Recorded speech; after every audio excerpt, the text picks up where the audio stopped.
오늘 서울에서 한중일 외교장관이 3년 만에 처음으로 한자리에서 만납니다. 세 나라 외교장관 간의 양자회담도 잇따라 열릴 예정인데요. 과거사 인식 문제, 또 영토 분쟁, 사드 배치 문제 등을 놓고 치열한 신경전이 펼쳐질 것으로 예상되고 있습니다. 취재기자 연결합니다. 함영건 기자. 네, 외교부에 나와 있습니다. 네, 먼저 오전부터 3국 외교장관 간 양자회담이 순차적으로 우선 열리죠? 네, 그렇습니다.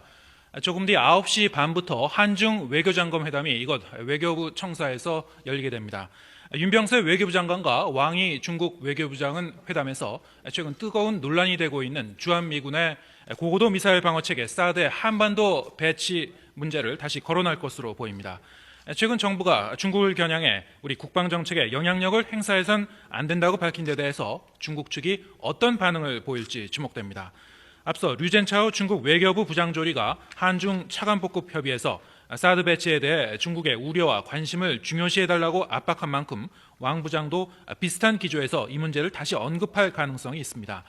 중국이 주도하고 있는 아시아 인프라투자은행 AIIB 가입 문제도 협의할 것으로 관측됩니다. 우리나라의 가입 여부와 함께 미국 측이 우려하고 있는 투자은행 운영의 지배구조와 투명성 보장 문제에 대해서 논의할 것으로 보입니다. 이어서 윤병세 장관은 오전 11시에 기시다 후미오 일본 외무상을 만나 한일 외교장관 회담을 엽니다. 윤 장관은 일본 과거사의 핵심 현안인 일본군 위안부 문제를 집중 제기할 것으로 보입니다. 일본 측에서는 한국의 일본산 수산물 수입 금지 조치와 일본 산케이 신문 기자 기소 문제 등을 거론할 가능성이 있습니다.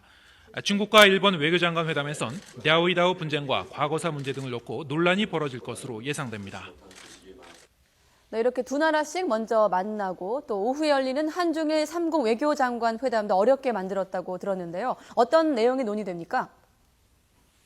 네, 한중일 외교장관 회담에서는 3국 간 관계 회복 방안과 함께 정상회담 개최 가능성을 타진하게 됩니다. 박근혜 대통령은 이미 지난해 11월 아세안 플러스 정상회의에서 한중일 정상회담 개최를 희망한다는 뜻을 밝혔고 일본도 찬성하는 입장입니다. 하지만 중국은 센가쿠 열도 중국명 랴오이다오 영유권 문제를 둘러싸고 신중한 태도를 보이고 있어 구체적인 합의점을 도출할 수 있을지는 불확실합니다. 3국 협력 체제를 복원하기 위한 다양한 교류 협력 방안도 의제에 오릅니다. 경제 협력과 원자력 안전과 환경, 재난 대비, 청소년 교류 등의 공조 방안을 조율할 것으로 보입니다.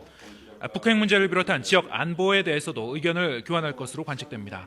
한중일 외교장관 회담은 중일 간 영토 문제를 둘러싼 갈등으로 중단됐던 협력회의가 의장국인 우리나라의 중재로 지난 2012년 4월 이후 3년 만에 다시 열리게 된 겁니다.